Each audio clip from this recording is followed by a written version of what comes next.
and gentlemen, Charlie and Thomas are here, and it's such an honor to have you both. Thank you all for coming. It's really a delight. We've really been having a blast. We were up till a certain hour, 20.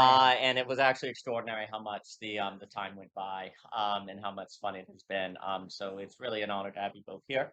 Thank you for the work you do. Thank you for being the people that you are. It is a blessing to me. So thank you both. And just to start, see money, Charlie. What you thinking about, Charlie? What you thinking about? Well, first of all, thank you for bringing us here together. Of course. I think we kind of met each other online because we are seeming to circulate around a similar problem. Whether you call it, like kind of like the fall of Rome or the breakdown of an empire or the third generation turning into the fourth generation or Mm, whatever. We seem to be gathered around a sort of intuition of a paradigm shift, and we're trying to figure out what are the costs and benefits of trying to deal with this or avoiding it, and what are the social pressures towards that, towards avoiding it, and then what are the sort of individual moral burden or obligation to rise up to the challenge and to try to confront this paradigm shift of chaos.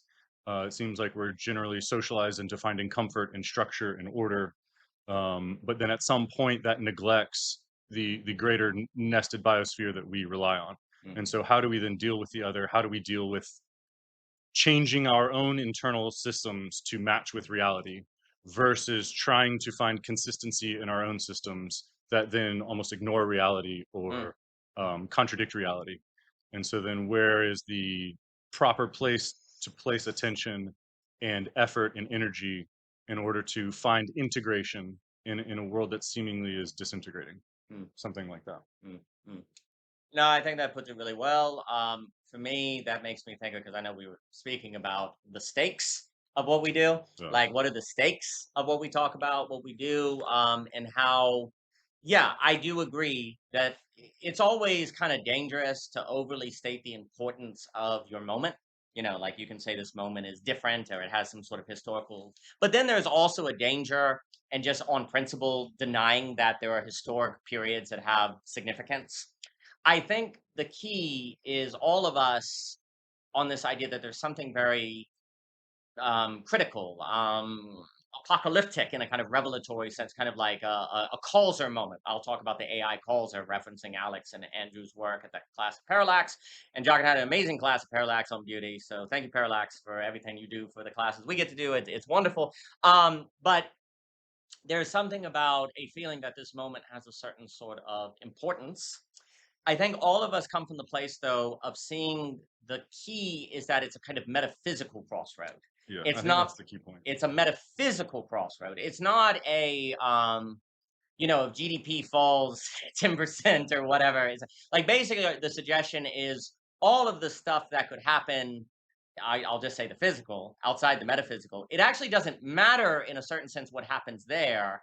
It's all going to follow relative to the path we take on a certain metaphysical crossroads that's going on. But you see, the problem with a metaphysical crossroads is the ability to even comprehend it or see it is not itself guaranteed. Like problems in facticity, I can just see even if I don't have any knowledge. If a pipe is broke, I can look at a pipe, see it's broke, and know it's broke because of the water going everywhere without any training, without There's an any. It's obviousness. kind of obvious, right? The problem with metaphysical problems is it is not given that you will even see them, and actually, They're the very very subtle. Very problem subtle. is the seeing of it and the Mhm. inability to see it. And so there's an issue where the metaphysical problems are what do you do when you need to see something you don't have the eyes to see? And that's part of what's going on in our moment. Yeah, that reminds me of the David Foster Wallace graduation speech where he's This talking is about the what it fish in the water. Yeah. It's like a lot of our problems are just so habituated into us. They're so normal that we can't even talk about the water. What do you mean water? What is water? Sorry, I didn't make that clear for the audience, but I think it's you can't see the frame that you're in. And so what is that mentality that can see itself or see outside of itself, or what Vervaeke talks about, using lenses and then pulling it out and then seeing the tool itself, Yes. versus we are just so already locked in that we presume the world is how it appears, and we don't realize that we're using a sort of filtration system. and then we're not able to critique the qualities of the filtration system. It's like wearing rose-colored sunglasses, like everything's pink. It's like you can't even, you don't even know what white is. And so you have to like take the glasses off to even experience white, because you wouldn't be able to do that through the tint of your glasses. And so there's something about the various psychotechnologies and the mimetics and like the way that culture has evolved our psyches that is both a blessing and a curse. And we are, yeah, I don't know. No, and I would just note there's something as you were speaking, I was thinking about, obviously, there are great concerns with Kantianism that come up very often in our thinking. And if the most simplistic form of Kant, that even if it's simplistic and denies the depth of Kant, nevertheless is the idea that has kind of caught the popular imagination, where the noumenon keeps us from the thing in itself. And all of us have various critiques of that. But the other thing I guess I was just kind of thinking about as you were speaking, another unintentional consequence of that thinking is actually a subconscious habituation of just not even trying to see beyond the way that you see things. Because if I can't get to the things itself, if I'm stuck in the phenomenon, then why even try, right?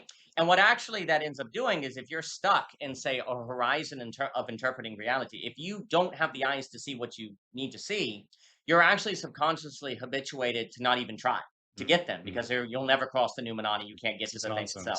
You can't even see it. That's correct. And so in that regard, noumenon thinking actually kind of subconsciously trains you to absorb the zeitgeist and then to not try to get to the thing itself, not try to see beyond the zeitgeist because you're ever stuck in it. But of course, even if you assume the noumenon, and there is a certain sense that Kant is correct. The question is, does the noumenon move, as I like to put it? Does the noumenon develop? Or is it a stagnant thing, right? But the point also I wanted to say is, even if you never do get to the thing of itself, that doesn't mean there isn't, and this I think points to what Jockin will stress, that doesn't mean there aren't different accounts of the thing you can't get to itself, right? And the account by which you fail to access the thing in of itself really matters. Like, not all failures of accessing the thing of itself is equal, because even like, and we were talking about on the porch, like if we're talking metageometry or metaphysics, like failing to get to the fullness of mystery because there's always more to develop is very different from the failure to get across a wall because it's impenetrable, right? Those failures of inaccess are incredibly different. And there's a certain absorbing of a Kantian zeitgeist that makes you actually blur those differences. And you actually become incapable of thinking the differences of qualities of limits. And then you're unable to see that you can't see the different qualities of limit. And so you're enclosed. Like for me, what you're describing, because if I were to speak about what I think the stakes of what we're doing are, like to kind of frame it that way, which I think points to what you're saying, is that the stakes is that if you do not grasp our situation, you lose the ability to even know you're not grasping it. It has a self-concealing that's going on. It's forgetfulness. The stakes of our moment is not thinking there are stakes. Like, it conceals it. And that's why you have so many people be like, this is the best of all possible time. What's going on, right? But that precisely is evidence that you're incapable of actually making the stakes of the moment. Can I jump in for a moment? Please. Because for some, like, I feel like one of the addresses of this, I would argue, is pick up artistry. I say this. No, really. Because actually, so when you listen, because what it is, they actually weaponize frame. So they say that it's basically the gender dynamic. It's a frame dynamic of value, and it's about manufacturing consent. That's what this operation is all about. And they actually use the argument: this is the best time. This is the best possible worlds. Why aren't you getting laid? Yeah, it's your fault. And then it's actually, if you learn technique of intimacy.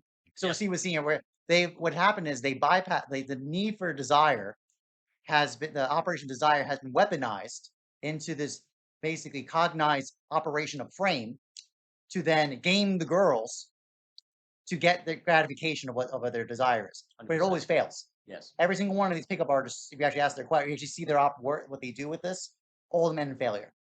Because what ends up happening is they have a alienated relationship to desire in the first place. First of all, there's that issue. And then second of all, basically it's an issue of the code.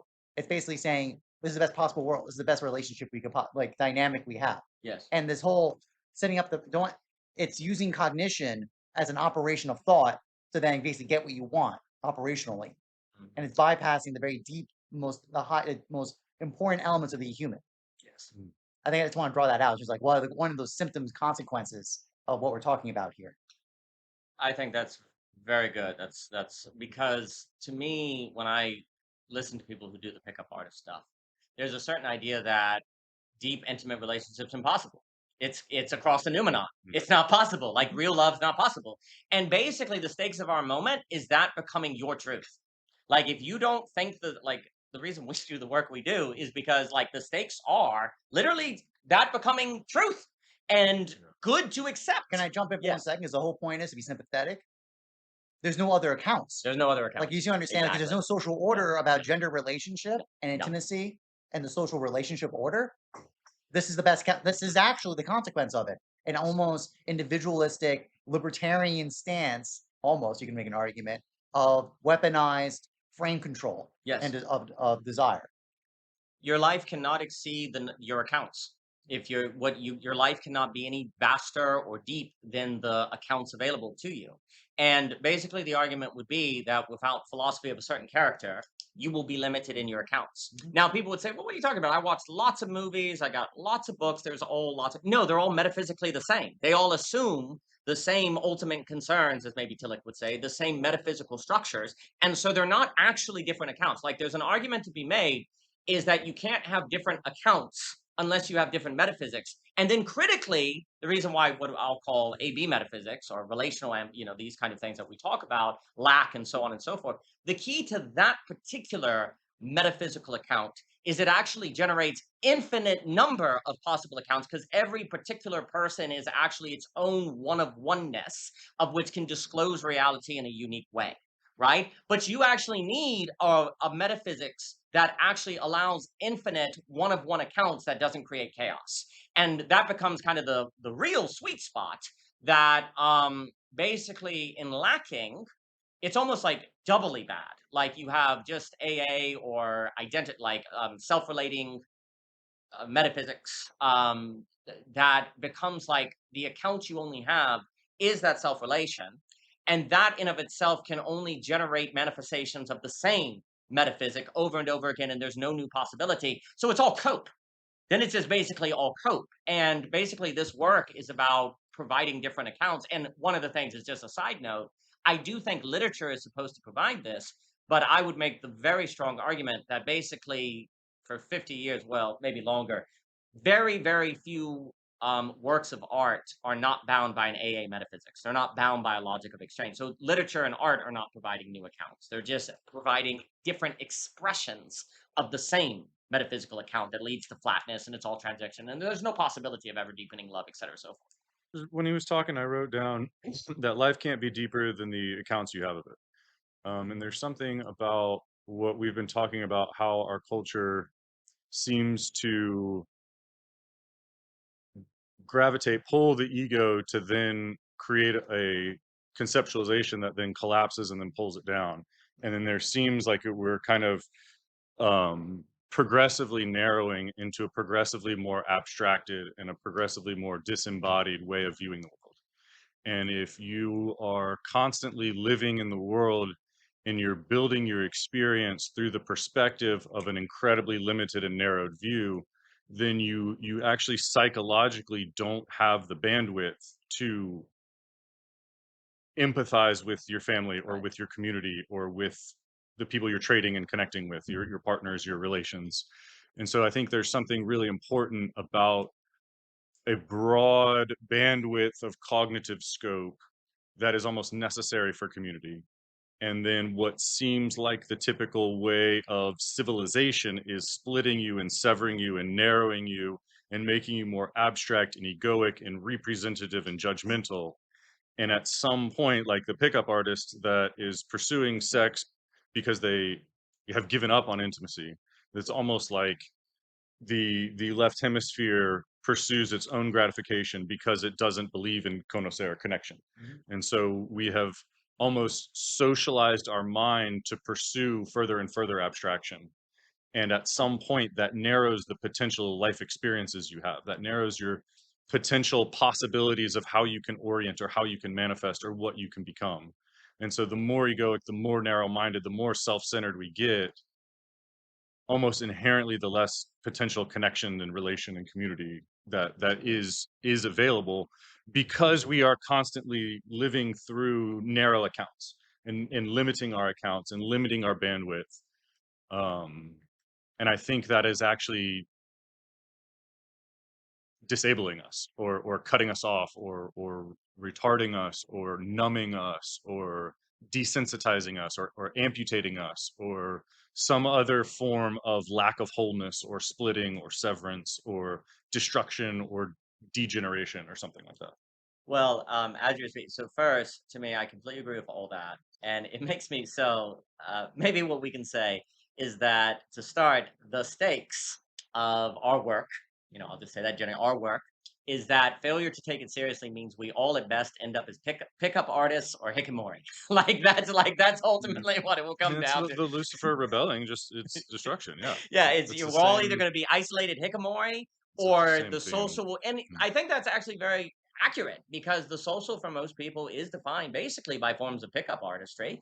Even if you're like a business person or a marketer, there's a kind of logic of picking up a customer, Yeah, right? and they use that same rhetorical frame. 100%. Yeah. So we're basically now in a world where the logic of the zeitgeist is leading us all either to be pickup artists or hikikomori, because you're not any good at being a pickup, because like a hikikomori is kind of failed pickup So, artist yeah. in a certain regard, right?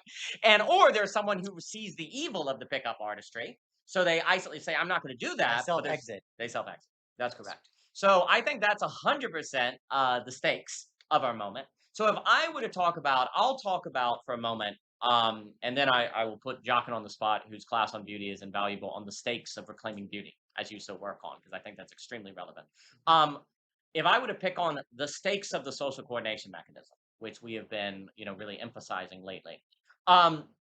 So you were just talking about the need, and I completely agree, on basically avoiding narrowness of having multiple accounts and so on and so forth. So basically, the quick way to put this is, without the social coordination mechanism, the particular mixture of Zoom, YouTube, posting videos, conversations like this, and all of that. Which, please note, nobody invented these technologies planning for them to be used this way. It was what's called a kind of spillover gain in economics, of spillover productivity, which, funny enough, many of the greatest innovations in history have actually been the spillovers, where some people invented technologies that then other people used in a way that was not expected by the original inventors, that opened up doors, like major doors. You can get into the internet, you can get into all, like, history is full of spillover advances, right?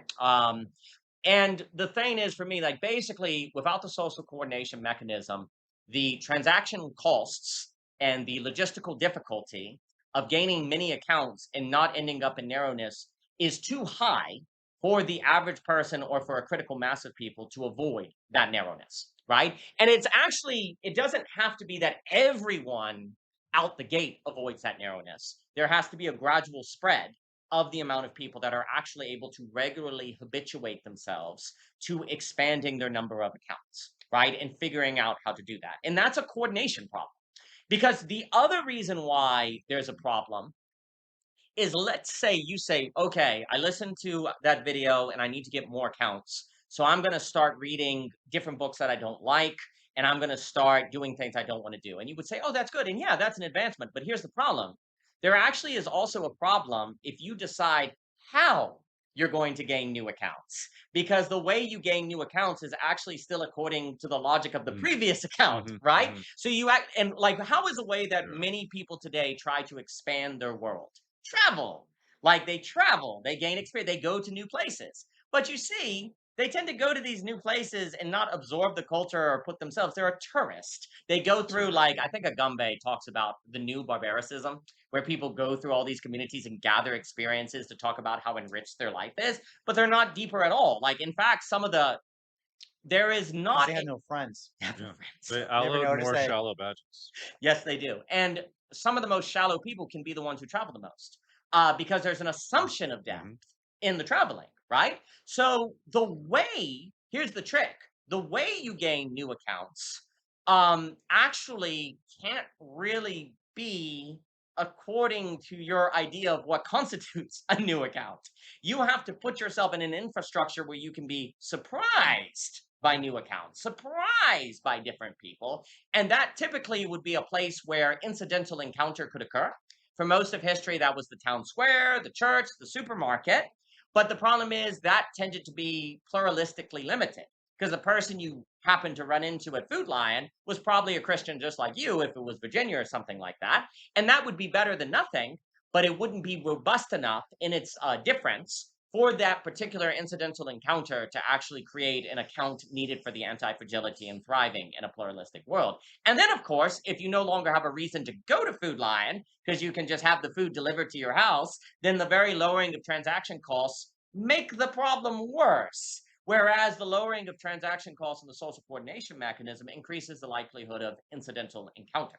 So there's also for me, just to start, part of the stakes of not having the social coordination mechanism is the inability, even if you realize you need new accounts and to expand your world, you actually are arguably not going to be able to do it because you don't have a realistic way to have your accounts expanded in a way that surprises you, or that actually then is not according to your own logic of what constitutes expanding your world, right? You have to be surprised. And that's also where, like, there's an emphasis on the psychoanalytical and facing negativity. This is where expansion will require a facing of negativity, because the way you need to expand your accounts, you're not going to like. But that's also why you can't plan for it so much, because who plans for negative? Who's going to say, like, I'm going to plan to suffer? And then the problem is, It's not rational to suffer. no, exactly.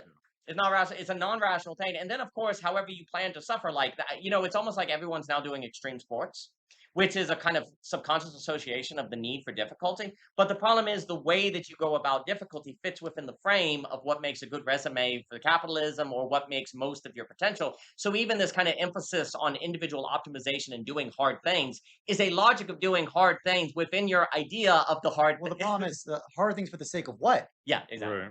Yeah. Like the irascible good only has to have an object that it's oriented towards. That's the only reason why hardship and suffering makes sense. Yes. And as Plato says, the most difficult thing is beauty. Yes. So, actually, to answer your question, what is the stakes on that question? It's getting our head around contingent necessity. We hate that. We cannot stand that because we think of it as this or that. It's either contingent or it's necessary. Correct. It can't be this pointing out what beauty point. This reality of contingent necessity is revoltive to rationalization, right? And schemas, where it must be this in all cases, in all times, by necessity, it must be this repetition. Because that's the point. By the repetition, I get the same encounter. And by getting the same encounter, I can predict for it, anticipate, and systematize, and optimize for what I want and desire. Yes. Yes. And quite frankly, the encounter of the friend is actually the revelation of the contingent necessity. Yes. A friend actually gives you new accounts. Yes. That's the whole reason why the example of the tourist has no friends. Correct. They make no friends. Versus the difference between actual travel that shapes your subjectivity and gives you new accounts, it's making friends along that journey. 100%. Every story, every fiction, every story of journey is making friends along the way. Versus a tourist that's just quite frankly palate tasting. Yes. Oh, right. Yeah. And that's the big thing too. We've collapsed sensation to experience. I think they're the same thing. They're not. Sensation is not experience. Right. Because the whole point, you can have repetition of the same sensation, and its meaning signification is totally different. Right. In Aristotle, the experience is the repetitional exposure of sensation in memory that accumulates to noticing something lacking or noticing a pattern, right? So the repetition reveals something new. The example Aristotle uses in medicine. So, for example, you notice that, first of all, that different people are eating the same food and getting sick. You're noticing the pattern. And then by noticing repetition, whole in memory, you go, hey, wait a minute, maybe that food's actually the cause of it. Right. And then you start doing interventions. And that actually you develop techniques. Techniques accumulate from empirical comes from that experience in Greek. Right. I always like to call it the ensouled sensation. Raw sensation doesn't give you anything experience-wise, empirical in that sense. It has to be empirical as a holding of a form held in memory. Yes. So beauty is found in place, in the encounter of the place that requires this operation of a contingent necessity of multiplicity of accounts that are articulated through a revelation of a new possibility of surprise. That everything in the cognized rationality univocity wants to reject. Because the surprise is the enemy. First order cybernetics, that's the whole point. I ever took a course in cybernetics, No, I have no problem with the guys. They were just given the account. Yeah, And they yeah, said, exactly. I asked point blank, guys, so it sounds like the goal of first order cybernetics is to remove surprise. Like, yes, that is the purpose. That game over, like from the get go. Like the whole logic of the stakes of beauty is to treat the opportunity surprise as the encounter of a new possibility. That something was missing from your account. Yes. And something new can come out of that. And quite frankly, the whole operation of pickup artistry and intimacy and incommodiatism is to say, I don't want surprise. Completely. So you see how we basically locked us into a logic that will end up in these atomized individuations that will basically doom our social order. Yeah. Because we don't have a cranium of subjectivity required for creativity. Right. I think the creativity is important. Like that's how you last, like through entropy, and it's always about growing and decaying and learning and reformulating. And there's something that it seems as though the abstractions, the left hemisphere, the downward archons, there's something about that that inherently doesn't listen or doesn't relate, and then doesn't evolve or doesn't change. And then it finds consistency good instead of change beautiful. And like we've confused what we ought to be aiming at, and it seems like we feel as though we should be aiming at consistency. And then like Jockin said, what do you say? Suffer. It's not rational to suffer. And so there's something about that that like if you're caught into your consistency, then it's rational to want more of your consistency. And then in doing that, you actually close yourself off and prevent the experience of something new, of something surprising, of something attractive, of something that glimmers in a golden light and you find beautiful and calls forth to you. And then there's something about, I think, an internal atom of person or spirit that finds that glimmering gold attractive. And then the civilization run to its full extent creates an Adolf Eichmann banality of evil that doesn't then have that body, that then can't find anything interesting or surprising or attractive, and then doesn't want to submit to experiencing the difference to then undergo a metabolizing change to then find more fittedness in the environment. It's like, I just want more self consistency. And then there's something about that that is not evolutionarily stable. Like there's something about that that doesn't reiterate. There's something about that that doesn't recreate. It's not procreative. And so like we've learned these systems of information and learning that are almost disconnected from reality. And so it's like, yeah, I don't know. Sorry, I got To a build little on bit. that, and from last night's conversation was trust. This is so the thing, like, what is it? The sake of beauty is to show you that the same object can have a whole different account by just talking about its contingent necessity, and trust is the one example of it, right? Because trust, as abstract notion, can either mean self-confirmation, repetition of expectation, and exchange logic. It could also mean and you can tell by this, what does it mean by surprise? That I can trust that I'm in a relationship with a person, that they have a mode of judgment that I can trust in, that right, and they encounter something new and surprising that I didn't that we get that notice the difference. Yeah. So in that kind of abstractional definitional stance of a univocal mode, we see that it is antithesis. It's an enemy surprise because the whole point is I should get the same result and the same outcome every single time this exchange, right? But trust in the other mode of surprise is that I can trust in this encounter of surprise that I can trust in you in this relationship. Right? That's a very different. Notice the same concept transformed radically. Yes. Because the first one requires necessity, and by definitional by the definitional necessity of exchange of expectation, anticipation to be solid, to be holding it, versus contingent necessity of surprise.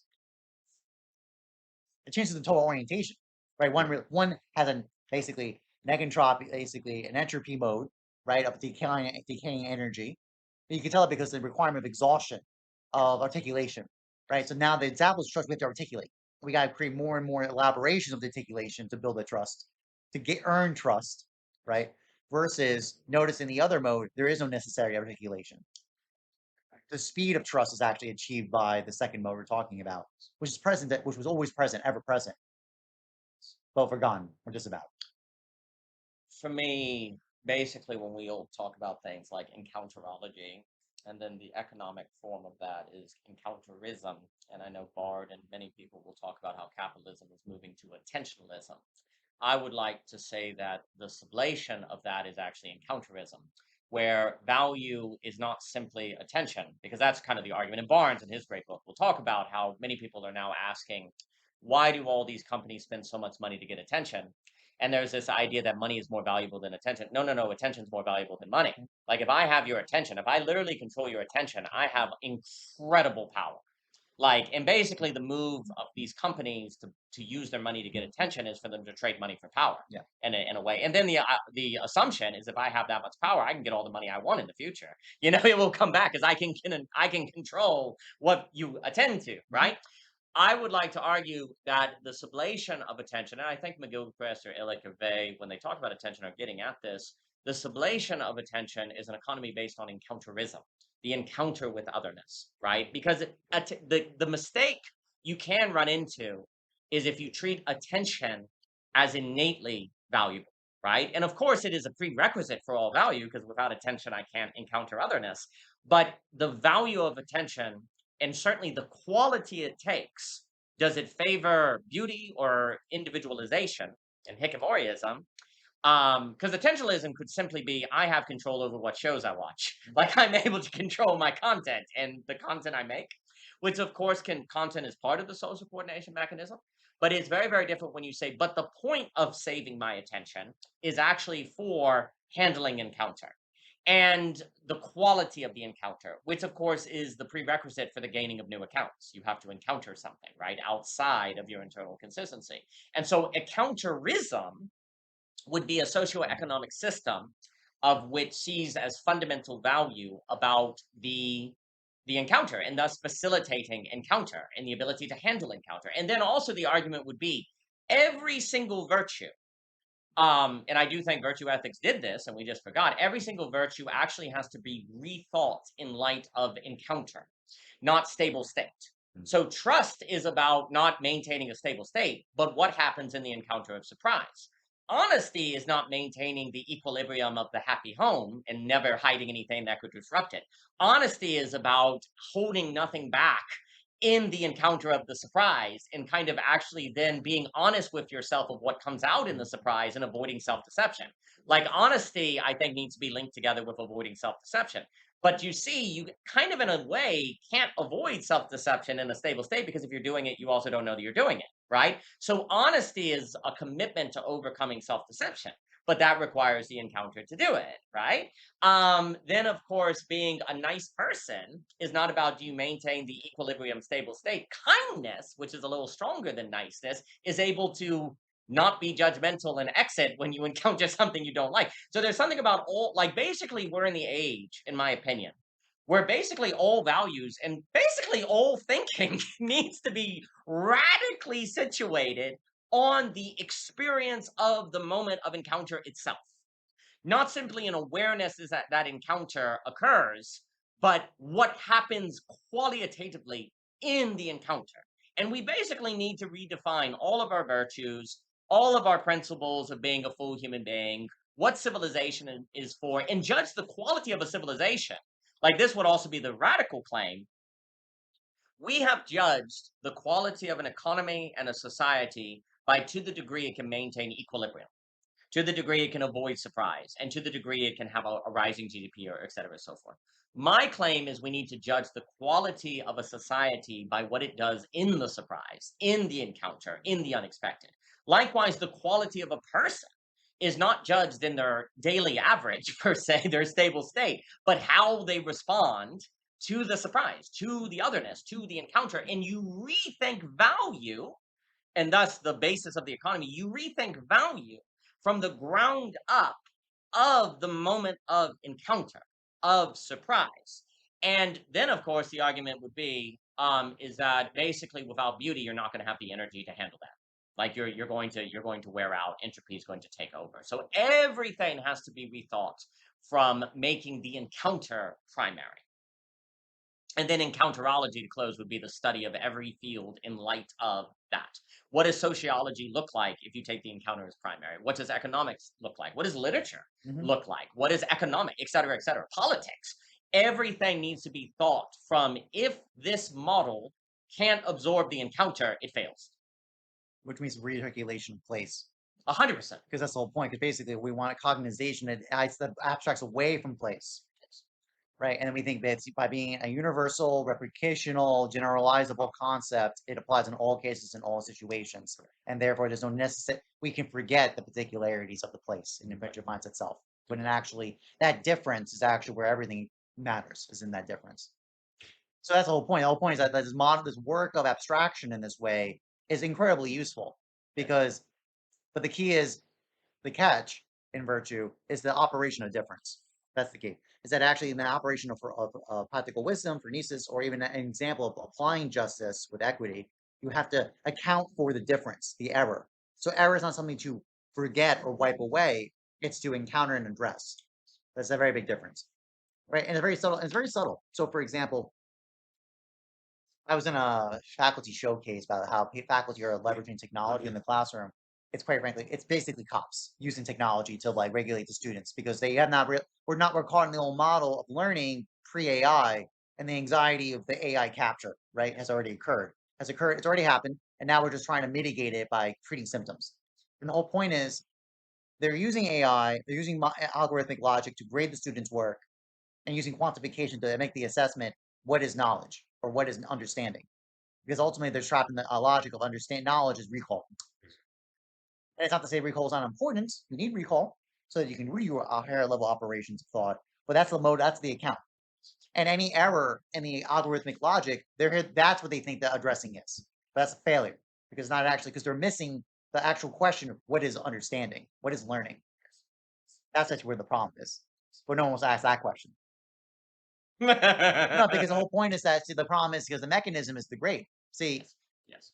I really am of the stance that economics are incredibly important because it sets the like what we've done is we have a big other. It used to be religion. You know what a big other is? Economics. Absolutely. That's what it is. Absolutely.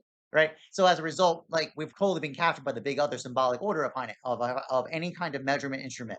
Yes. It can be money. And quite frankly, in schools, what's credit to, it's attached to is the credit hour. Yes. It's the credit hour and the grade you get attached to that credit hour. Yes. If your grade does not get a certain minimum, you don't get the credit hours. Yes. So that becomes now the contest of the evaluation of what is learning is measurement of the grade. And the mechanism of the grade is actually what I get by contract, what I'm getting paid to give to the student. So it's if that's what learning is, that's why no one actually gets good, actually develops their thought in school, because that's actually not the purpose of it. No. That's not how it's going to happen. No. At best, it's accidental. Yes. At best. Yes. Yes. Like it so happens to be the case. Usually, quite frankly, a lot of times, school is just a filtering mechanism.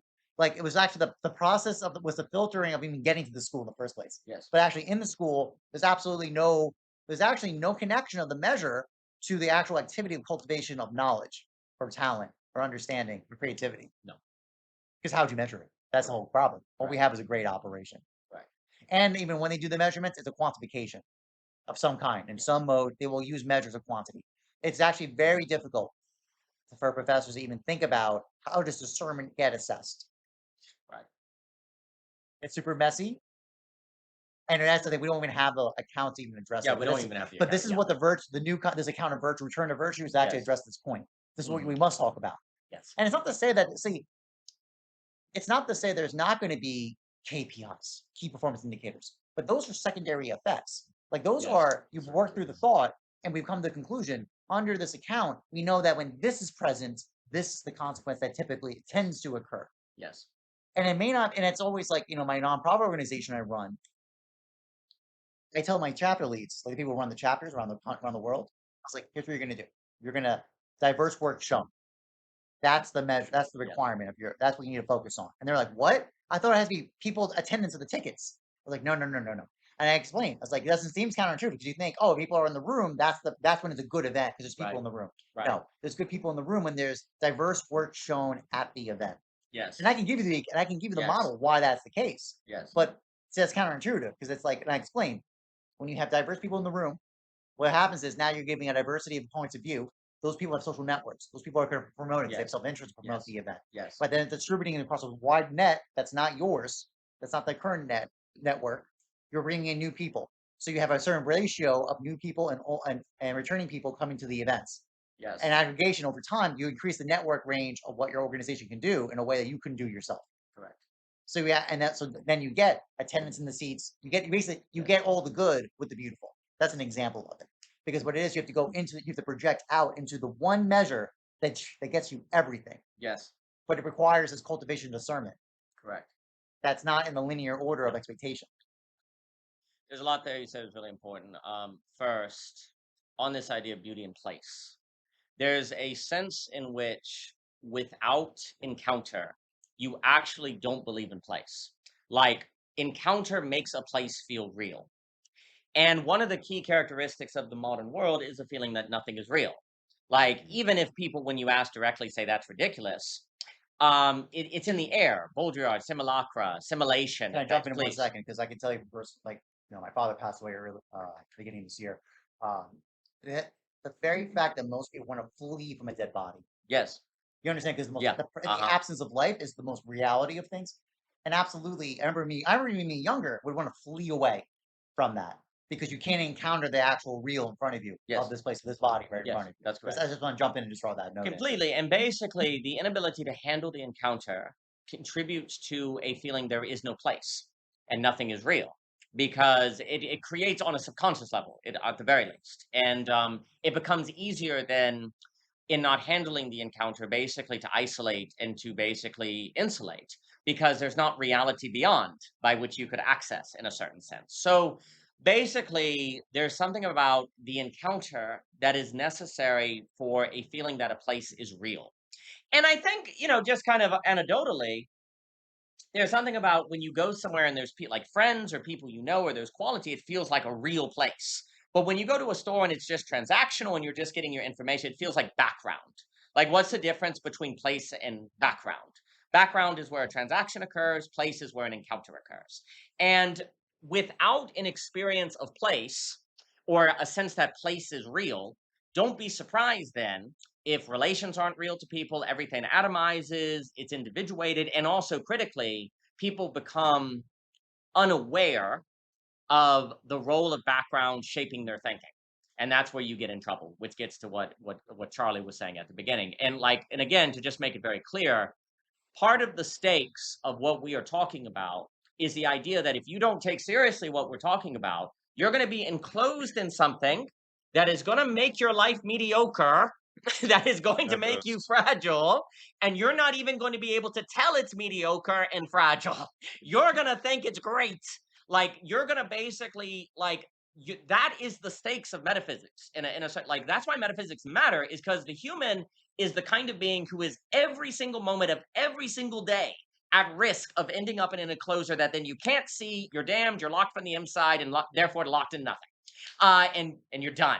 And again, metaphysics as such, which, we were talking on the porch about how Leibniz thought it should have been called metageometry, which is a very important topic, but we've already there's also, when religions talk about spiritual warfare, in my opinion, they are 100% talking about this. That they're 1,000,000% talking about metaphysics and the dynamics of metaphysics that, unfortunately, many philosophers have not done a good job of talking about metaphysics as social dynamics. Like metaphysics and the social and the relational dynamics, they've kind of they've actually treated metaphysics as almost trying to get above it. When really, for Aristotle and Plato, metaphysics was what arose in the metaxis, as Desmond stresses, between people. Please. While both of y'all were talking, I did my usual thing where I end up listening and hearing everything through the scope of the two hemispheres. 100%. But there's something about the place, there's something about presence that almost requires an embodiment and a connection and a relation and a conocer, which would be like a right hemisphere type thing. And then there's something about the way that our culture conditions us to abstract out and to quantify and to determine and to conceptualize that is then almost by definition disconnected or severed or abstracted out. And so, like we were talking about earlier, the accounts that you have is the depth that you can achieve, or you can experience life.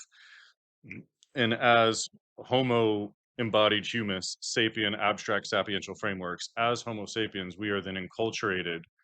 It seems like at the beginning of time, it was all life and living and relating. And then now in 2026, it's almost all mimetics and abstractions and formulas. And so there's something where we've confused what it means to be a man is what it means to know a sapiential framework of collapsed calculability. Yes. And then what you were talking about with the spiritual warfare, I actually think hits the nail on the head. I think if you, again, go back with the hemispheres, the Jacob and Esau, Cain and Abel, these are the two halves of your psyche. And I think we have overfit to the Cain conceptualizer that cuts and severs and sabers and knows and determines, which is then egocentric, ignorant, and necessarily can't encounter difference or surprise or beauty without feeling disorientation, dissolution, and terror. Correct. And so how do we then find the presence before the saber of which difference is connection to reality, not difference is terror and the breakdown of my walls? And so I do think it's a spiritual warfare in a weird sense where civilization educates you, enculturates you, armors you, structures you, and prepares you, but also walls you off, disables you, makes you ignorant, and makes you spiritually vacuous, or the banality of evil, or lacking in virtue or atomic mass. And so what is that getting to the place that is then finding the embodiment that then is relational and connectional, that then, I don't know, seeds the third eye, which then will collapse into a sapiential framework. Yes. And so it seems like we think we can only realize the world once it's already been severed and handed to us. And so what's that then ability to get into the metaphysics or the higher self that's present before the separate ego extracts out an abstraction and then acts as if that abstraction is sufficient for presence. Yes. And so we're like dissociating ourselves by disembodying, by being not present, by overfitting to the abstractions of the predetermined world that was already there. And so then there's something, a great forgetting of the initial presence. And then we're like over managing the consumptions of what has been severed and conceptualized to us. But then in the weird way, that's in itself an internally consistent system, and then almost like doesn't make sense. So we're in this weird paradoxical thing where we think the only way to make sense of it is to capture it. Yes. But then literally speaking, a capture doesn't sense. Yes. And so how do we get into the sense that is uncapturable, but is still intuitable or knowable or gnostical or participatorily, relationally connected in knowing, feeling, grasping? Correct. Versus whatever that chunk of, I know that's a car. Yes. Or I know that's a X kind of experience. Yes. And so it seems like the way that we are conditioned to relate to each other and connect culturally is inherently severing us and disconnecting us. And then we feel a sort of alienation or emptiness or disconnectedness that then we seek to fill with empty pleasures or shallow memes or surface level pleasures or momentary bliss at the cost of future disconnection. And so I just think there's all of these cycles are resonating the same exact frequency, even though we're using completely different verbiages and phrases. To me, there's something about that greater split, for lack of better phrasing, of like what is real. Like we almost think that what is real is what is graspable, containable, consumable, dominatable, manageable, knowable. But then technically what's knowable doesn't connect. And so there's almost connection is unknowable. And so we don't know how to be in the world because our connection is like almost disorienting to our knowledge. And then our knowledge is disorienting to our connection. Mhm. And then we're like caught in this absurdity of like not understanding our own identity and what's important and what to relate to and how to pay attention and what to pay attention to. And are we paying attention to phenomena that are the creating abstractions? Or are we taking a whole bunch of abstractions and then like by faux participating through the theoretical abstractions, we are then in a almost a simulacrum sense having an embodied experience, but it's a thought form sensory embodied experience that may or may not cross dimensionally integrate into the fullness of our experience. It's almost like a unidimensional thing that tends to split off. So the problem is explaining the phenomenon of the leap, meaning the noetic vision, right? Where there's a kind of encounter and there's a leap of something seen new. Yes. Right. The problem with the self-confirmational model of cognition, that is this kind of schematize isolation and operation of that internal consistency. It can't explain the leap, which is the kind of transversion of a new dimension, and especially into the future, right? Or in the leap into the future, and actually more fun, leap into the past, which doesn't leap into the future. So you literally are just time warping in an experience like of a this particular moment. Yep. Like, so for example, like things like when you work with the tradition and then you realize a new revelation about it by looking in the past and how it addresses the current moment and how that what are the consequences of that. So the problem of self-confirmational systems, cognition, that do that split, don't have the presence of the ground in which it draws from to even come to that understanding of a leap. Because then it just came out of nowhere. It was nothing. Yes. Basically, the articulation of inspiration, of the mode of inspiration, the vision, and the nature of the human person as an ontological different object than cognitional logic, right? Of the capital social operation of internally consistent systems. Correct. Correct. So a few things. First, the fact that we're doing what we're doing right here does mean that AI doesn't have to be the end of education, because it's quite clear that AI has not stopped us from doing this kind of work or this kind of thinking, right? So that's kind of a window to education. Doesn't have to be doomed.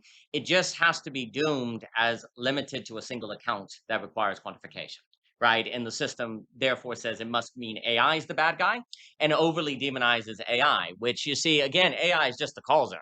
It just forces us to kind of see what actually has been going on this entire time. Like, there's something about AI and its terror that also actually could be a beautiful revelation of the need to move to social coordination, right? Second, what you were saying about the diversity as being the indicator, I think there is something about post-modernity and more progressive individuals that intuit that truth, that there's something about the presence of diversity that is important as an indicator of success. The problem is they don't have virtue ethics. It's not based on the encounter or surprise, and it's poured in from the top. You can't pour in diversity from the top without destroying the container. You have to make a garden that grows diversity from the bottom up, but that requires virtue ethics and different value forms and different accounts, which we have not had the metaphysics to do. Third, basically, as you are saying, the real is associated by most people with the stable, the avoiding surprise, and so on and so forth. And in counterology, the real becomes that of which thrives in surprise. Like, that is the real. What's in a real way to play off Lacan, the real of Lacan is what actually defines the real. What can handle the real is the real, right? Now, the reason why this is very important is because I do think there can be an interpretation of Lacanian real that nothing can handle and everything is destroyed by. And certainly without a doctrine of beauty, that's yes, without virtue, that's basically it. It's just the undermining principle. But actually, with what we are talking about, the real is the test. Oh, you think you're real? Let's see. The real is the test of the real, if you will. And it is the principle of the encounter that unveils the real. But that means without surprise, you can't say what reality is, which actually we all subconsciously know. That's why it becomes entropic. The static kind of dies and it goes away. Like, without encounter, you're bound to entropic equilibrium, right? The fourth thing I was going to say is basically the idea of maintaining the certain openness, not getting the closed. I would say the stakes of the social coordination mechanism is basically, even if you know all of that, without an infrastructure that lowers the transaction costs needed to keep doing that regularly, you're going to get out of the habit. Like, you're actually going to fall, because sociology, when it's at its best, and I would argue that sociology has been terrible for a very long time because it has not had the AB or relational metaphysics it is needed to know what to do with its own knowledge. It has been, sociology has actually identified the fact that we are formed by our environments, but stuck with AA thinking, sociology becomes about liberation from your environments, as opposed to actually working and conditioning the relationship with the environments to bring out new qualities of experience and account. So sociology has not actually had the metaphysics to know what to do with itself. Actually, to build on that, again, I brought this up before. We don't know the causational model of learning. You cannot command learning, because that was the case when you can actually manufacture and command learning. Yes. Where you could basically go by these variables, put it in, and then get the output guaranteed 100% of the time, or with a very high effectiveness. We don't have that. Correct. Which I find very curious, considering teaching is a kind of mode of sociology, no? Yes. Yes. So as a result, that very fact that we don't, the very principle of what there is the purpose, the end of education, we don't have any account for. No. even under their own model of like, they want a systematized causational model, prediction, expectation. They can't even explain the phenomenon, what even the purpose of their activity is in the first place. No, to get a job, to do something quantifiable, which of course then they're like, but lifelong learning is important. Why? Yeah. Like there's this kind of wanting your cake and eat it too. Like when you ask teachers directly, they're like, well, learning for learning's sake and all this. Like, well, give me the metaphysics. Give me the justification that learning for learning's sake is actually something that's necessary. Well, about beauty, no. Like, what are you learning for? No, learning for learning's sake is stupid. Like learning for beauty makes sense. Like this idea that learning is a self-contained justification actually sounds really humble and great. But actually, if learning for learning's sake is defined by AA metaphysics, then learning for learning's sake is getting good at internal consistency, is getting good at closing. So even something that sounds great, like lifelong learning or learning for learning's sake, actually could just mean get really good at your math. Get really good at your enclosure.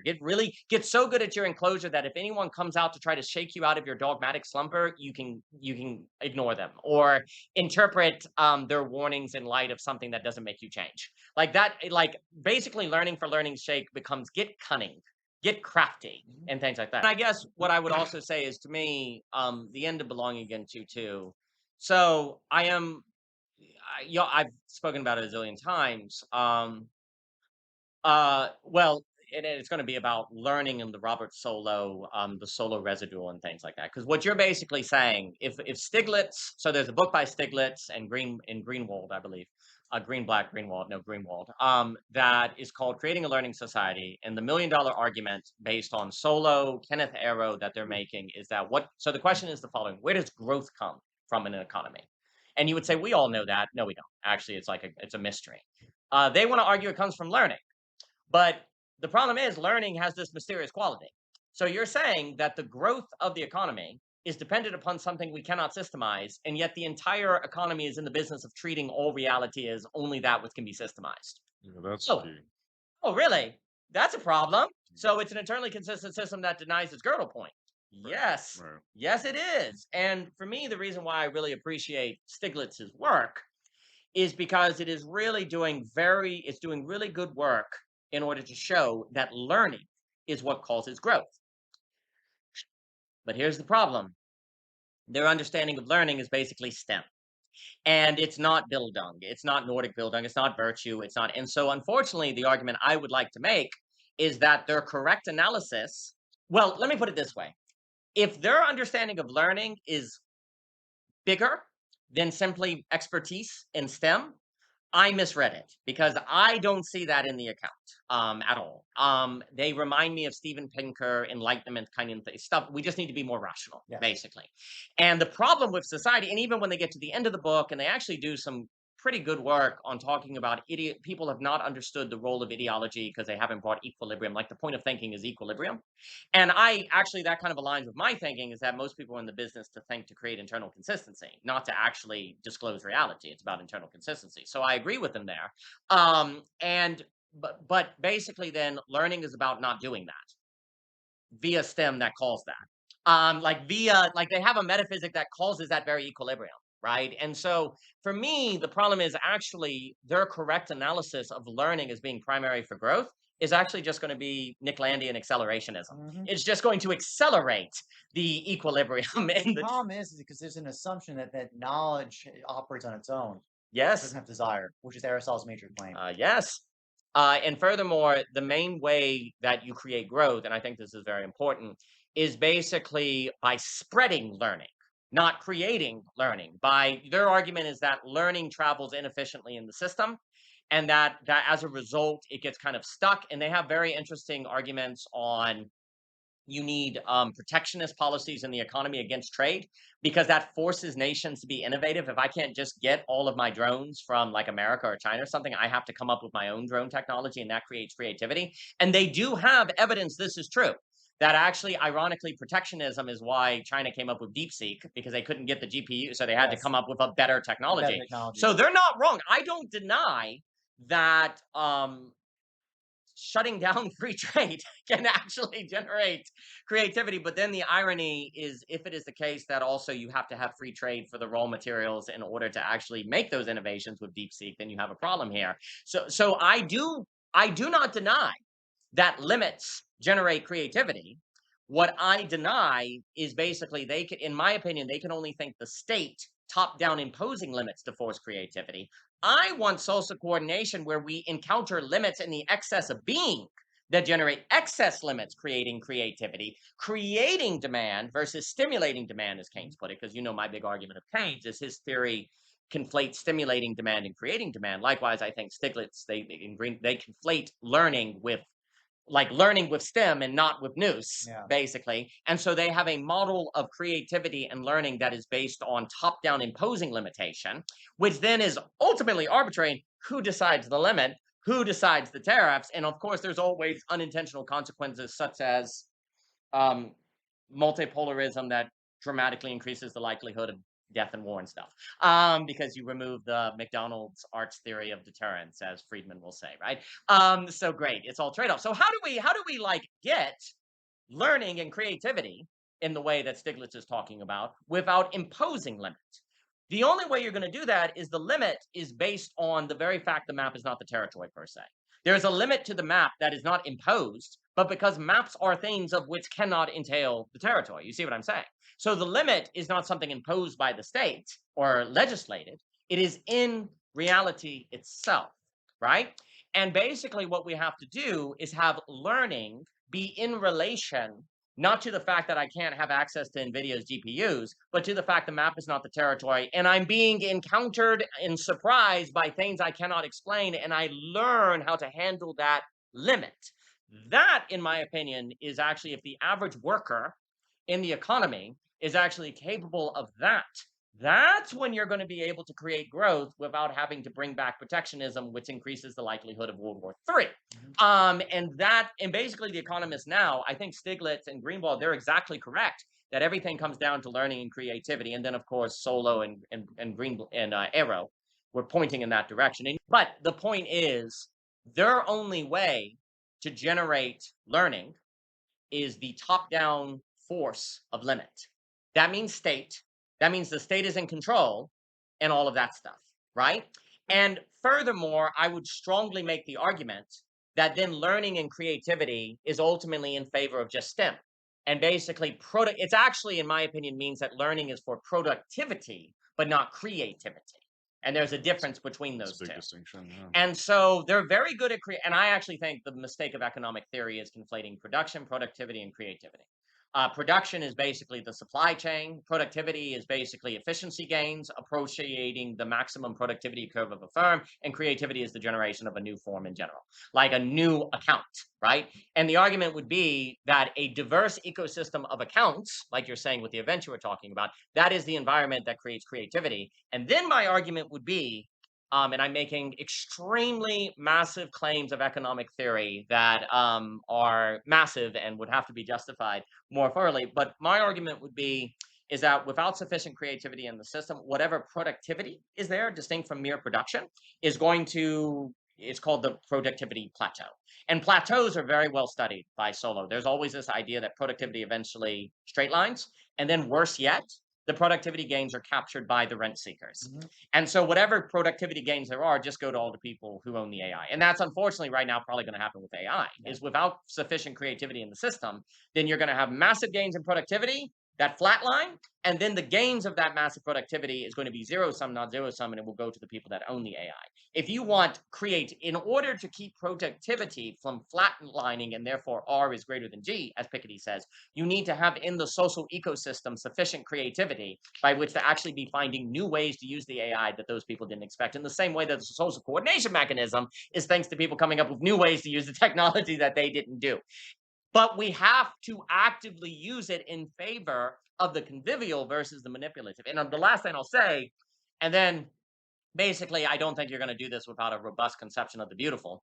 You're just not going to have the motivation to do it. So the other guy I've been going a lot through is a guy who won the Nobel Prize with another gentleman, Darren Acemoglu, Dr. Darren, he wrote a book called Progress, Power in Progress. And something that he's talking about is that in history, all technological innovation gives us a choice. Do we use the technology for augmentation, like expanding the capability of the worker, or automation, the replacer of the worker? And he strongly argues that the market does not naturally correct in the right direction. The market will only select for augmentation if we actively make it. Like the market will naturally select for automation. If you want augmentation, you have to make a point for it. And he wants to favor the state basically legislating it. But here's the problem, of course. Well, the problem is, first off, we don't know what technology is automation versus augmentation, right? A lot of times we don't want to be augmented because we don't want to face ourselves. Yeah. 3, we want to be automated because we've been trained by the internal consistent system to not encounter otherness. So if the state, here's the thing that I think he kind of misses. Times where people have tried to use technology for augmentation versus automation, people who are not, I suppose, habituated and trained to virtue don't want it. They don't want to be augmented. We want to be replaced. We want to be disabled. We want to be disabled, and that's why you need psychoanalysis. And furthermore, if the state selects the means of augmentation, then that augmentation will probably ultimately be in favor of state interests and corporations and so forth. Here's the key. I want to argue the role they want the state to have to facilitate augmentation is what actually the social must do. We need to decide amongst ourselves how we're going to use technology. It needs to be an object of culture. That's not the state. 100%. And we need those, and without the social coordination mechanism, we can't do it.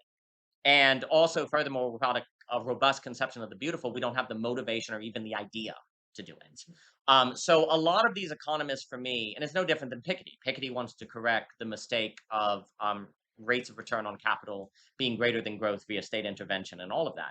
All of them, like the progressive people who correctly identify the shortcomings of the free market, because free market tends toward automation. You know, that is the natural tendency of free markets, is to select for the removal of labor. And this is also why Marx has various limits, because when you say labor is value in the market, the problem is actually the market wants to remove labor. Like it wants the value beneath the labor. Like labor does not equal value. Labor is what the market has reluctantly accepted as the source of value until it figured out how to automate it away.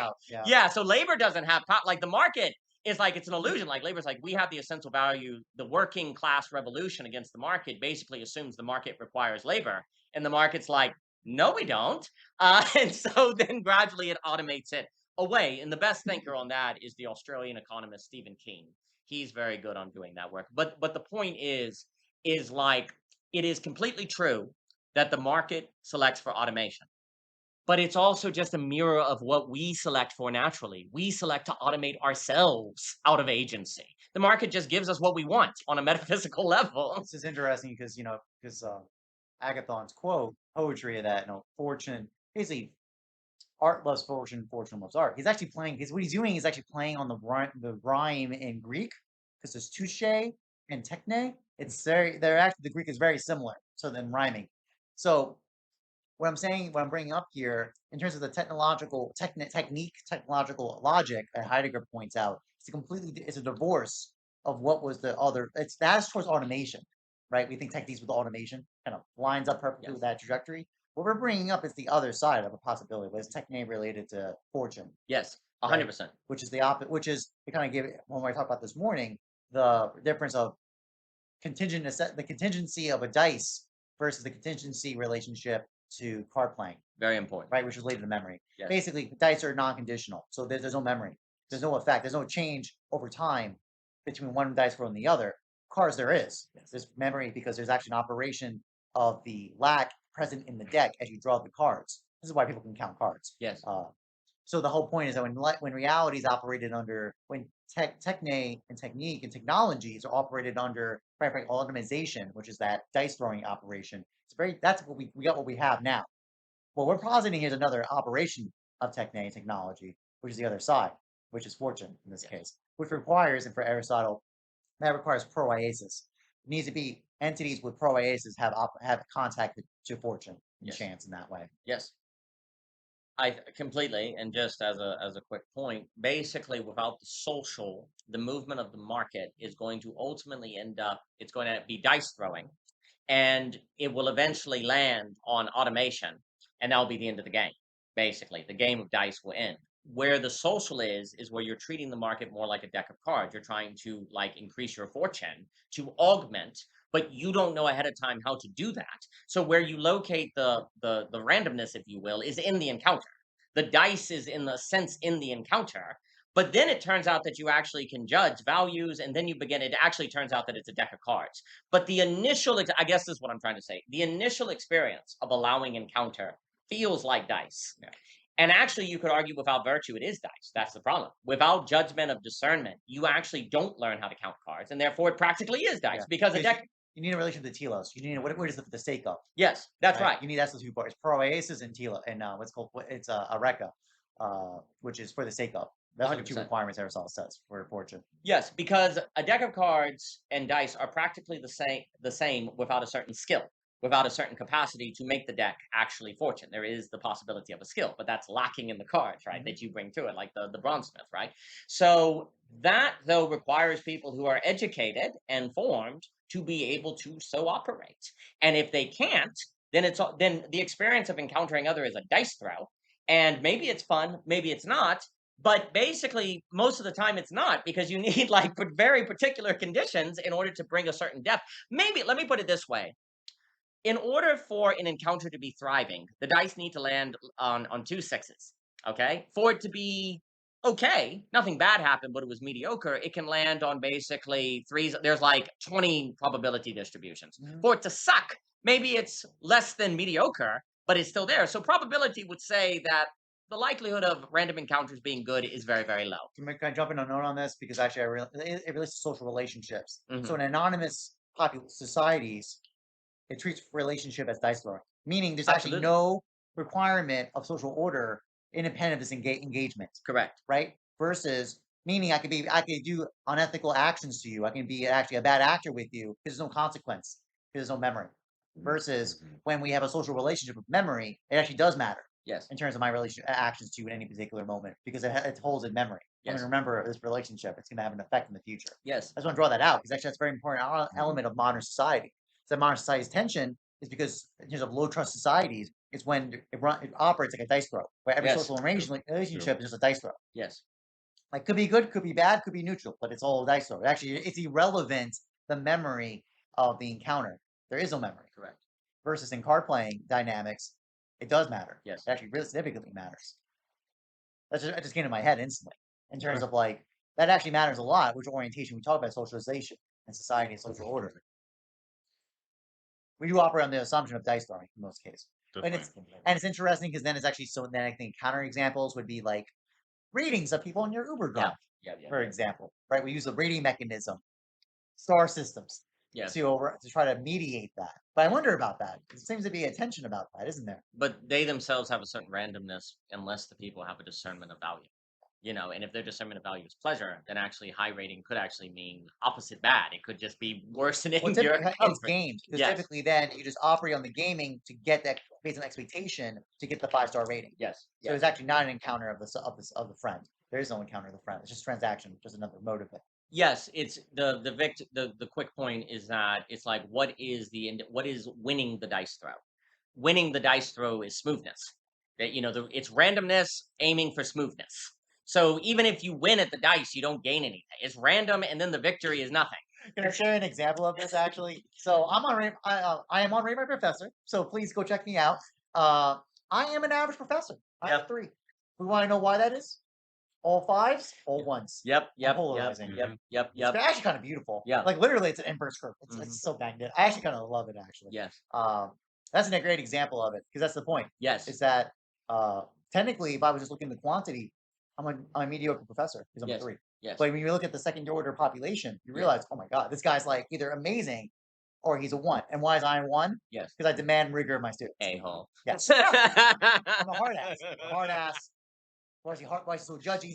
Why is he so picky? Why is he making us do the work over again? No, really. I've already come to the class. What more do you want from me? Why do I have to work? Man, why do I have to work to get my credits here with this guy? Yes, exactly. Yeah. But again, it's dice throw, and the winner of the dice gets smoothness. Like smoothness is an indication it was a good dice throw, which means victory is damnation, and the game itself, and the how is damnation. There's this idea that like the journey, is more important than the end. No, the journey and the end both suck under the AA metaphysic. They neither of them actually have positive feedback loops to formulate one in virtue. And the reason why the stakes of of this work is being trapped in that. Can I jump on one more point about this? Because under this model of dice throwing and social relationship, you understand it means that there's actually no incentive to have virtue. There is no incentive. No, absolutely It's irrelevant. It's actually irrelevant. This is actually the classic. This is the modern sense why virtue doesn't seem relevant. Because it doesn't matter. Why is it? It doesn't matter what I do. I can just get what I want. It doesn't matter. Especially when it has a relationship, there's no one going to hold me responsible for it. Correct. If there's no big other, that's right. Then I'm not being held responsible. There's no one holding me account for it. And then why should I do it? Correct. And then actually the only responsibility can be a Kantian character imperative. Yes, exactly. You see, which is not virtue. No. I want to just talk about what we are implying by the dice versus the cards. So let's say you roll a dice, or you roll 3 dice or whatever. No matter what you just got, it's a unique experience, and the odds are the same every time. Whereas if you play something like Texas Hold'em, you get 2 cards, and then the chances of an ace coming on the flop are different than on the turn and on the river. Yes. And so what cards have been played, what is in your hand, what are the available possibilities? That's where this memory and sort of contextualization comes in. Yes. And then what I was trying to talk about earlier with our culture overfeeding us with severed memetics, then dissociates us or makes us lack of presence, which then cuts off the memory, which then makes every moment like a dice throw. Yes. And so then there's something about the presence of the whole deck of cards that is including the memories of your past presences that then give current something, some sort of, it's not random anymore. It's not just chance. There's I don't know. It's Sorry, it's a blend. You see, that's the tension. It has a contingency and randomness in play. It hasn't had that force of necessity. But there's still like an orientation based on the other plays. Yes. Like whereas dice, the last 10 rolls have no effect on each other. Right. Exactly. Conditional versus unconditional probabilities. Yes. And by the way, just to kind of play the metaphor, let's say your life is a deck of cards. Let's just play that metaphor, shall we? Guess what? That deck of cards is going to get empty eventually. Mm-hmm. You will die. That's a guarantee. Like we know that card deck will be empty. Sure. But how those cards get played out. Infinite. Yeah. Yes. And so there's something about being present that contains memories of the past that puts your current egg of experience into context. And there's something about that. Gives an orientation. Yeah. Right? That's a place. And then there's something about where that moment is just one of many moments. Yes. Instead of what I tend to associate with the MTC, it's modern taker culture, is that sabered person then just finds themselves thrown into an egg. And then their scope of perception is only that one momentary egg. And then it doesn't contain the memories of all the other happenings. Yes. And in that sense, it is just like a severed throw of the dice. Yep. And so then what's Jung's, until you make the unconscious conscious, it'll direct your life and you'll call it fate. And so in some point, if you're totally dissociated all the time, you're just going to think every moment is a roll of the dice and it's just fate. And like, who knows? Yes. But there's something about if you're present and if you're associating and if you're memorizing and if you're keeping all of this in proper context, then you have more control over your destiny and you're not just randomly controlling. You're not victim to the tides. You're not just a bobber in the ocean. You actually have a rudder. You actually have a compass. You actually have a guide. Which is the claim of virtue and freedom, is Nun's point. Because what happens is the habituation of virtue actually allows you to cultivate a certain subjectivity because you can orient and respond to the particularity of the randomness present in front of you. Because it's not a dice throw. It's playing cards. And so I think there's something about being a good person or relating to God or having a religion or going through psychotherapy or being an alchemist or being an explorer or trying to learn these things. That is a very different valence towards difference than programming, banality of evil, parroting propaganda, just regurgitation, recollection, recall. And so it seems like there's something that's very tempting and sticky to fall into the abstraction that then matters and then gives you gravity and then holds you down and then pulls you and then almost is like lead that pulls you away from something. There's like a mass or a gravity that bends the space-time and then alters your ability to aim. And so then there's something about the experiences and the memories that almost like have matter or gravity. Yes. And so we can't be aiming with just throwing dice. It's like, no, you have to realize all of the different things that are gravitationally holding you. And those are then shaping your personality, which is then determining the odds of getting a flush on the river, not just what is it throwing a 6. Exactly. So Daniel had a conversation with me and Luber privately about telos related to as an arrow. So obviously Aristotle uses the missing the mark is sin, hitting the mark is virtue. So the whole point with an arrow, it pulls under tension. It's a bowing, right? And a pulling and a tension that holds things together. That you aim at and hold, and that's what that tearing and holding of the tension is difference, right? And the interplay of past, present, and future, and then with the what is for the sake of. So part of the choice is that whole orientation to difference, that arcs the bow, and then for the sake of is what is that bow even being aimed at? And then the claim for virtue is for the sake of the beautiful. That is what virtue is for. Aristotle says at time over and over again to all the domains and aspects of virtue in all its aspects, giving of money, relationship to pleasure, relationship to knowledge, all for the sake of the beautiful. That's what Aristotle's claim. So with a lot of the stuff that I've been trying to talk about, it's like almost like we create ourselves an ego, a sense of abstract separation. Ego, we have a tendency to actually make our aim the removal of tension from the bow. It's as if we have a bow. That's definitely true. And it's like our goal, our identity is the bow that doesn't have tension. Therefore, the goal is to remove tension. Please. The greater good. So there's something about how we are conditioned to be more egoic and to be more captured by a conception that then we think what is good is what is fluent or efficient. Smooth. Yeah, exactly. And so then I would like to ask you if something like that is good, because it's what is fluent relative to a single egg and relative to my perspective and my narrow-minded biased perspective of the abstract judgments that I'm associating with versus something like the greater good. And so then like if, actually, to build on that point, it's actually the stance of the beautiful to say the good is not good enough. It's not enough. But it's like a transcendent good or a good that includes me and you and the city and the environment and the country. And so could we say that in that sense, beauty is almost like a transcendent good that can't be accessed whilst overfitting to the current thing? Like it almost requires beyond you, beyond what you can imagine. Beyond this, And so could the beauty be that sort of necessity of relating to that which is beyond your current egoic bias, or something to that effect? Yes, 100%. And especially the whole point of the operation of the good is a vector to drive you through desire. So it's the cause of motion is the good. That's Aristotle's claim. Right. And I was thinking Plato too, probably. So what that means is that under that skim and tas model of your abstractional option, your ego in relationship to an object, it has a cutting off aspect to it, right? And then it becomes an operation of linearity of like getting from here to there. But what happens, that lacks beauty, right? That lacks beauty. Okay. So that happens is, but then the key is, but here's the beautiful part about it. The beautiful part is two parts of it. One is either the operation happens when you actually in the space of the beauty, you get the thing you desire, it's not enough. And then how drive basically traps you, right? Because it's not full. Right. Then the other aspect, but ironically, by aiming for the beautiful, you get the good. Because then you actually will be oriented in a certain trajectory and you'll achieve those desires that you wish for and actually be in dwelling. That's that language of dwelling is very important, which has a relationality of the ground to the figure. It's not just isolating picking out for the figure. And so then if we go back to what Daniel said, life can't be deeper than the accounts you have of it. If your account is egocentric, narrow-minded, and then good, you can only value like efficiency. Yes. Whereas if you have a connection and you resonate and you see your lower place in the cosmos and how you're dependent on other relations, then that can almost resonate you with a higher form of beauty that then your relation to the beauty then almost collapses or is sensed as good.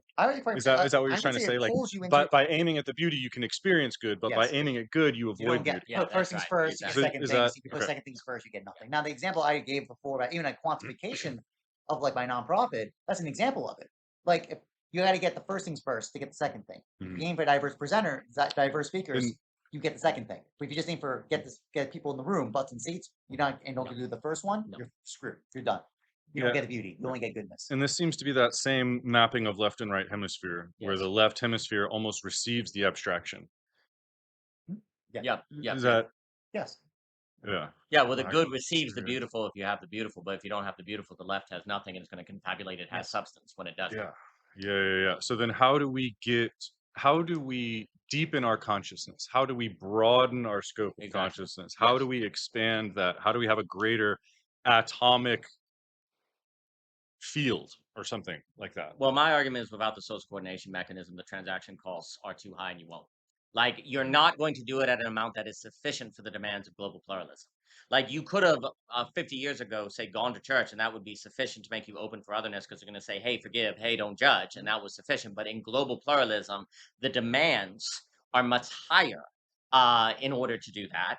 And it requires things like traveling and logistics and encountering people other, but then you get in a plane and that costs thousands of dollars. Maybe you could do it once a year. And then when you do, how do you actually meet the Moroccan or the Chinese enough to actually break out of your account? Well, you don't have time because you're going to be back to work at 9 to 5, right? And then you didn't even, so then you become a tourist. So, and again, a lot of the stuff that you're describing there's a real sense in which lacking the social coordination mechanism, it was almost understandable why these mistakes were made because of just the logistic demands and the lack of coordination. And then I would argue that basically, in essence, what I'm arguing is that the lack of beauty in our metaphysical conceptions was not practically consequential on average when you had givens Yes. before global interconnectivity, because the good, as smoothness even, was actually sufficient enough to be beautiful enough to actually make it an effective mistake. Would that be like a simulacrum? Yeah, a kind of simulacra, but a simulacra that's consequences was not unveiled. It's like it was an error, but the cost of that error It's very minimal. was very minimal, Yeah. right? Now, because of global interconnectivity, global pluralism, basically you could say taking off with the end of history of Fukuyama, like what in a very real way, my argument is that what Fukuyama calls the end of history, which please note, Sloterdijk is completely correct, is a tragic book. It is not like a celebration. Like Fukuyama's like, great, we're all going to be last men. Cool. Like in the Nietzschean sense, he's like, there's no Ubermess now. We're all going to be last men, but it's the best system because this is the best we can do. I would argue that what he calls the end of history is basically the end of when the mistake of not having the beautiful was inconsequential. So what he's calling the end of history is actually the beginning of when you've run out of plausible deniability, and that then you've had 30 years of seeing of it just becoming more pronounced, Yes. and now you're at the extreme point where if you don't get this, we're effed. And yeah, but then I would argue without the social coordination mechanism, you couldn't get it because you simply did the demands of time, energy, as Dave will talk about the demands of life, money, simply put logistical burdens, where basically the best bet was living out of college. If you lived out of college was your best bet, but that meant it was limited to the average person. And of course, that generates the elite, the popularist antagonism between the average person and the elites, but also that very antagonism was kind of justified by the coordination and logistic demands. Like you needed universities that gathered certain people that could be able to handle global pluralism and diplomacy and all of that. But then that as a coordination technology ran out of its sufficiency, the period when that was sufficient. Now, I am not saying that therefore universities are going to go away. I think that that's actually not true at all. I think the social coordination mechanism is going to be part of what revives universities at a higher quality. That's going to be more for the beautiful. So this is not universities are bad. This is basically all like, and basically also what I'm saying is a lot of people now are talking about the need to regain institutions or whatever without the social coordination mechanism, beauty, et cetera, so forth. You can regain all the institutions you like, and it won't actually address the problem because they're just going to refacilitate the collapsing of the good and the beautiful. They're just going to repeat the same metaphysical mistakes that lead to enclosure, and then you can't tell you're enclosed and you're doomed, right? The social coordination mechanism is necessary to make sure that all institutions actually maintain the right quality, and that the social coordinating mechanism itself maintains the right quality, because you could get, like you were talking about, you get your accounts, but there's no critique, you don't have the quality. And furthermore, without institutions, it is not by chance that a lot of people who I think are thriving on the social coordination mechanism have relations with institutions. They've had experiences, or they've met people that have opened them up, or they're the artists that have been kind of making their own accounts, and now they're able to more easily meet people who get them without randomly hoping you bump into someone at a coffee shop. And what are the chances of that? And basically, you could argue without institutions in a certain way, the social coordination mechanism will simply become podcast landria. It will become the internet. It will be this place of just content and attentionalism, right? So the social coordination mechanism, in order to be encounterism versus attentionalism, has a role for lived community in real life, institutions, colleges, and so forth. So it's not an either or, but basically my argument is that the lack of the material, the medium condition, like, because I think the SCM is a medium, like the book, like the printing press. It's a medium. It's not like it changes subjectivity. And William Ong and Marshall McLuhan and all those cats are really emphasizing that history is made by new medium conditions. Yeah, that's huge. And it is an event. The social coordination mechanism is an event that opens social coordination. And really, what it does is basically, if we look at Marx, because you could argue, and Studebaker made this point, and I really strongly agree with him. The early Marx that is emphasizing alienation is valuable. The later Marx that emphasizes class division is where you get into trouble, right? But the early Marx on political economy that says there is something about capitalism that trains you into a mode that actually leads to an alienation that you can't even escape from because you can't see the enclosure that causes it. And that leads to basically disablement, collapsing of subjectivity in the NPC. Like, Marx absolutely sees that. And he locates it in the fact that we make our tools and our tools make us, right?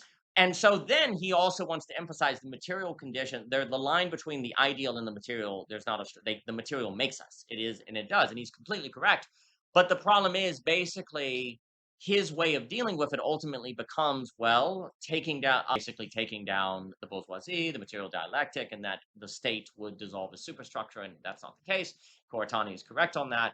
But basically, you can't really address the valid concern. My point is, you can't address the valid concerns of Marx without the social coordination mechanism, because you need a new medium to train us into a different value form. And what has happened is many conservative critiques of Marx has basically gone, first, Marx, if you get rid of the pricing mechanism of hype, we're doomed. We see what the command economies do. They create mass crime and it doesn't work. 100% correct. But then they make the move when Marx is basically saying, like, the value form of the market leads to this kind of shrinking of the self, like Charlie is saying. They want to say, like von Mises and all of them come along and say, no. The value form of the market is actually justified by, it's the most rational value form, which then, of course, means the most rational, the standard of the best value form is what is most rational. Yes. But that's actually circular, because rationality is internally consistent systems. So the problem is they're identifying the rational as the standard, as opposed to the ability to encounter otherness and difference. I thought the true isn't the rational. Yeah, exactly. Right, exactly. There you go. So it ends up in this circular problem that actually then basically says capitalism relative to its own internal consistency is the best system. So basically the way we deal with Marx's problem is to expand capital markets. And that's going to get people out of poverty. Yeah, it's going to give them all the benefits of the supply chain and the pricing mechanism, which are material benefits.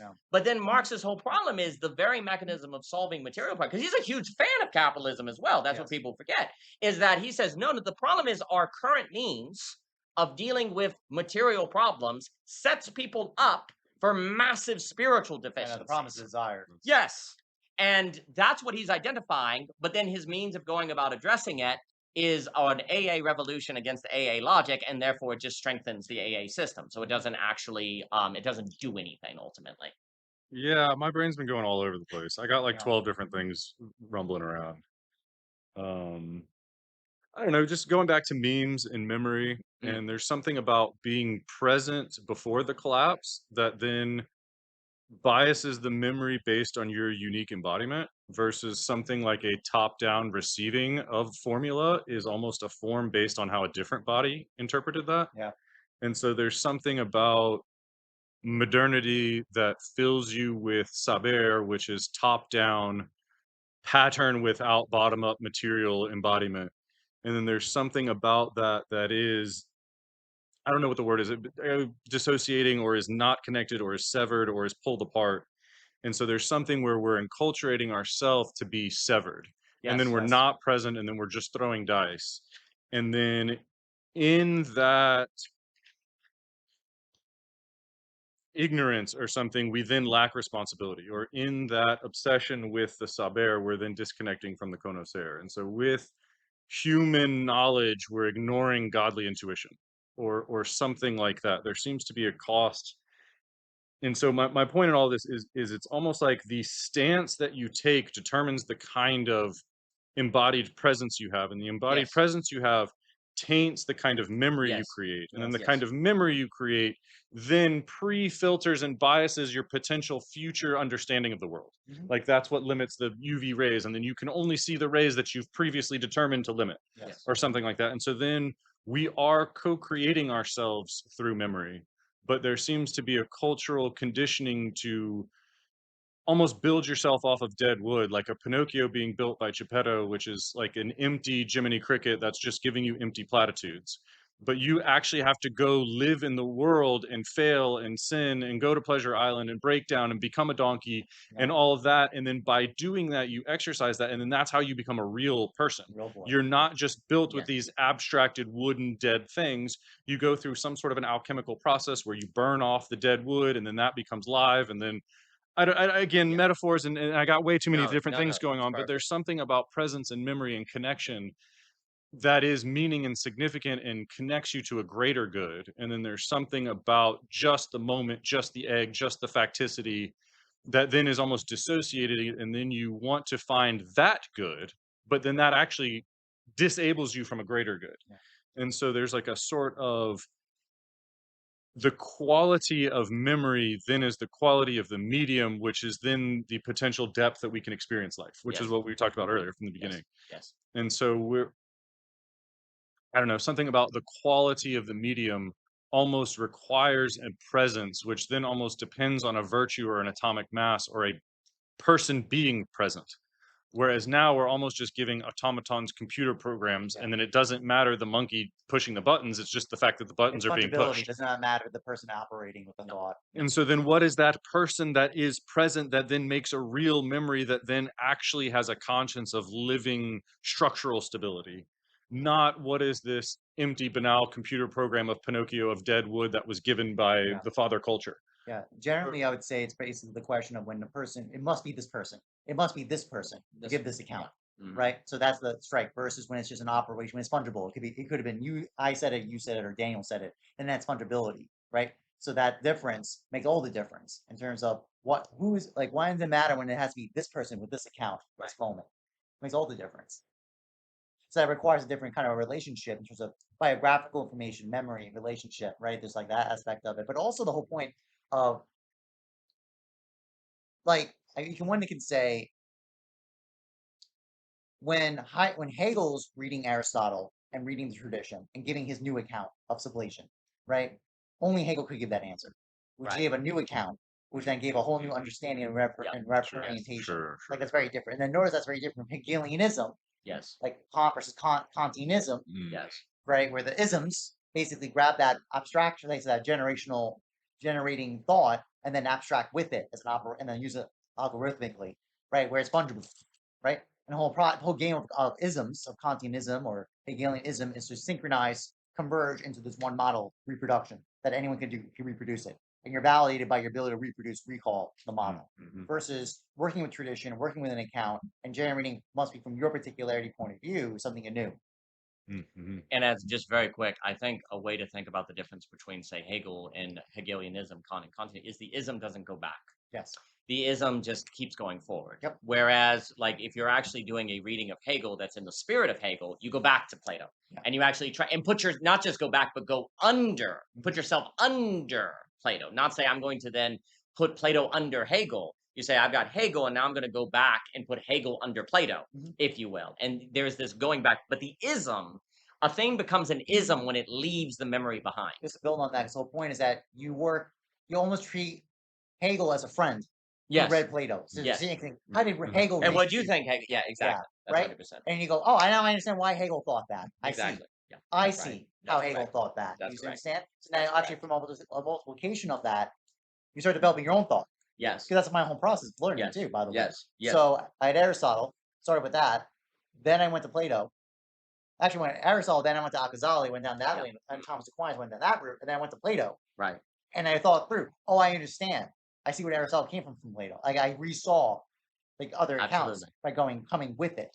And then actually in the kind of triangulation and friendship of thought with these individuals, very Cicero. Right? Cicero says that as philosophy gives you, right? The friendship and philosophy and time.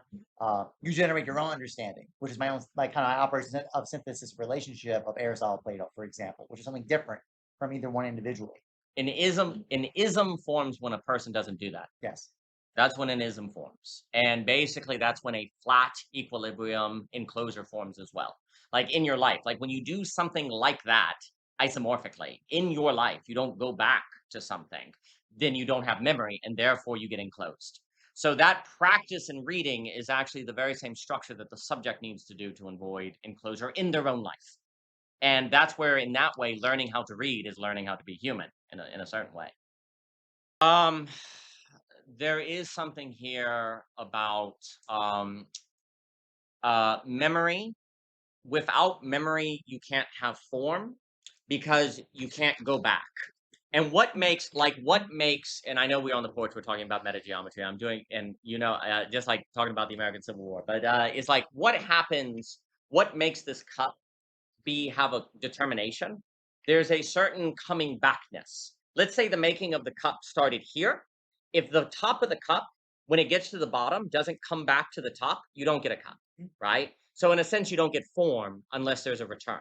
Like all determinations have in their very being a kind of returnness from what began to make them. They kind of go back to what made them to complete them, right? And then when it's complete as a material cup, then it can enter into the relation of my metaphysical accounts about it, right? But it had to finish materially, like to be a thing that then I could relate to infinitely, right? So what I'm trying to say is all things that have existence, I suppose, actually have in their determination a return. The end returns and connects to the start, or it doesn't exist. Or it's not real. Or it's not real. And basically what humans have to do is make ourselves do that, which is the act of memory. So if you don't have memory, you don't have form. No more than this cup would exist if it didn't come back to its beginnings, the thing that began its material form, right? It has to all flush in a way. It all has to kind of flush together, right? And so without memory, you can't do that. And just also as a quick note, with the dice and the cards playing, what I was going to say is Einstein's like, God doesn't play dice. So he understood the problem with dice, but the way he dealt with that is by saying there's no game at all. Right. But you have to address by saying God doesn't play dice, he plays cards, like you said on the porch, which was so great, Jockin. Einstein basically didn't have, in my opinion, Einstein did not have the model that would allow the possibility of God to play cards. That would come from Bergson and Whitehead and others, right? And he basically understood the problems with dice, but dealt with that via adding determinism, which then did not make space for, and then the good is alignment with determinism, acknowledging determinism, the automatic automation, determinism, basically the good is automation then. It is determinism. It is alignment with determinism, right? So Einstein could not think God plays cards, which then means the good is augmentation to get good at cards, which requires the end of the beautiful to do, right? But yes, I just was going to stress that basically memory is needed for us to have a character, to have a shelf. So we could say it this way, like the material cup has to return to the beginnings of its materiality to be a thing. Likewise, we have to have memory to be a self. And if you don't have a self, you can't be an ever-deepening mystery. Like I need the materiality then to have the infinite metaphysical accounts of the cup. Likewise, you form a self, which is distinct from an ego in this sense. Like an ego is basically no memory, okay, right? So it's enclosed, it's a point. An ego is a point. A self is a completed, I want to say being, well, form. It's a completed form, and because it is a form, now it has inexhaustibility. Like a thing with a form has an inexhaustibility potential, if so rightly related. And the key is all things have form because all phenomenon can be related inexhaustibly. Actually, building on the memory part, it's from Aristotle. This is the mark of genius is the eye for resemblances. So the whole, and actually relates to memory we're talking about, because the whole point is that when you look at this cup, for example, I'm looking at it, I'm like, oh, what's remind, like I just had a memory of recollection, a kind of resemblance to frosted glass. like a basic art, like that kind of glass that has the Yes. texture for like Yeah, texture to it. I'm reminded that. Yeah. I'm looking at it. Like it has no social. It's actually no connection besides the resemblance in Correct. my mind. Correct. But it's because I'm a certain kind of person with this kind of cultivation and memory in time that I had that association. And Yes. then you do what if? What about this? What was the next response from that? Just I'm drawing this out. Just like Right. when Arrow's talking about the genius who brings before the eyes that this is that reveals a new account. That's what that operation occurs. Yes.